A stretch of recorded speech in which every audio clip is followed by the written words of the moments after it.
बिहार सरकार के SC, ST और कल्याण विभाग के मंत्री रत्नेश सदा का आज अचानक भागलपुर आगमन हुआ है। शायद ढोलबज्जा में किसी कार्यक्रम में शिरकत करने के लिए आए हैं। तो हम जुड़ेंगे रत्नेश सदा साहब से और जानेंगे इस समय भारत जैसे बड़े लोकतांत्रिक देश में एक ही सत्र में जहां 141 सांसदों को शीतकालीन सत्र से निलंबित कर दिया गया है, ऐसे में लोकतंत्र कितना जिंदा और स्वस्थ रह पाएगा?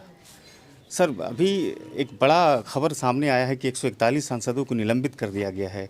तो मल्लिकार्जुन खड़गे समेत जहां इंडिया गठबंधन में अलग अलग पार्टी है, वो कह रही है कि एकल पार्टी यानी एक ही लोकतंत्र में पार्टी रहेगी, वो भारतीय जनता पार्टी रहेगी। विपक्ष नहीं चाहती है भारतीय जनता पार्टी। क्या कहिएगा सर?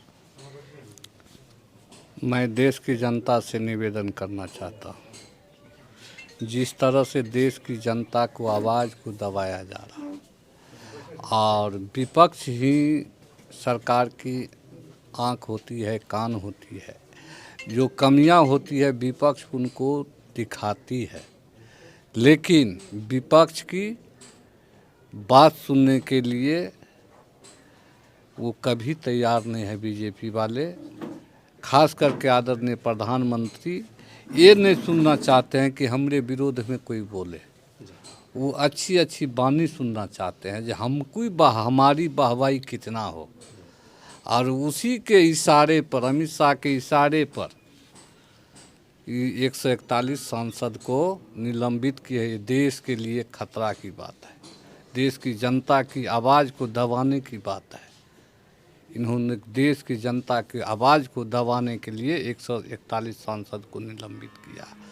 मैं देशवासियों से निवेदन करूंगा, आग्रह करूंगा, जिस तरह आपकी आवाज़, आपकी विकास के लिए जो सांसद आवाज़ उठाती है, उस सांसद को आपके द्वारा चुने हुए सांसद को जो निलंबित करता है, इस पर आप विचार कीजिए, आप बीजेपी को उखाड़ फेंकिए।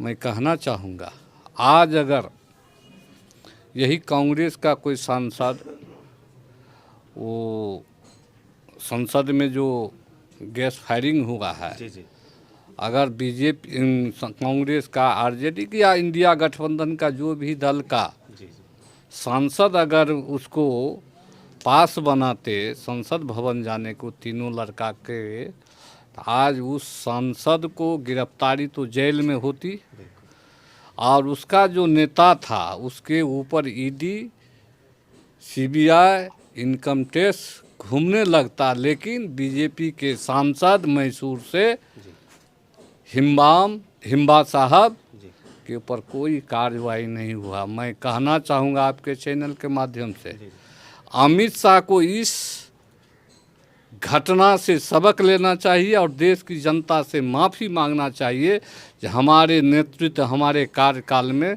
संसद में ये घिनौना हरकत हुआ।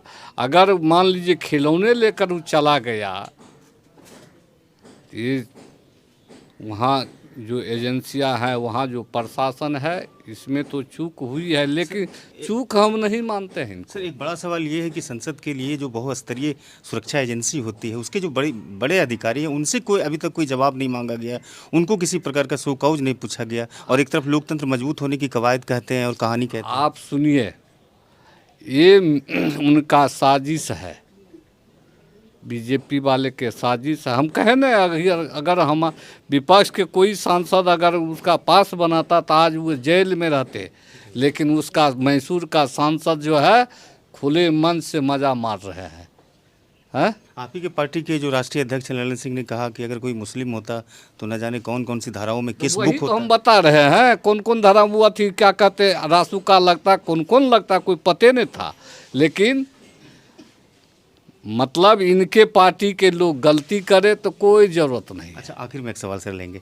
24 जनवरी सन 2024 को कर्पूरी जयंती का बड़े धूमधाम से आपकी पार्टी आयोजन करने जा रही है। एक तरफ भीम सांसद का कार्यक्रम, जिसमें महादलित और दलितों को आप साध लिए, अब पिछड़ों को साधने की कोशिश कर रहे हैं।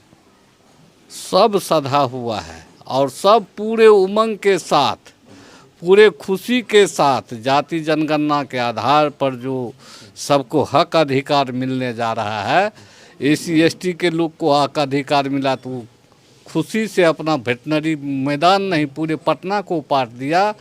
तो हमको लगता है 24 जनवरी को पूरे अति पिछड़ा समाज का पूरी जयंती में पटना को पाटने का काम करेंगे। अच्छा सर, एक और सवाल। बीजेपी की तरफ से कहा जा रहा है कि पूरा पोस्टर से पट गया पटना कि मुख्यमंत्री नीतीश कुमार भावी प्रधानमंत्री होने जा रहे हैं, लेकिन अभी तक संयोजक नहीं बने, सीट का बंटवारा तक नहीं हुआ।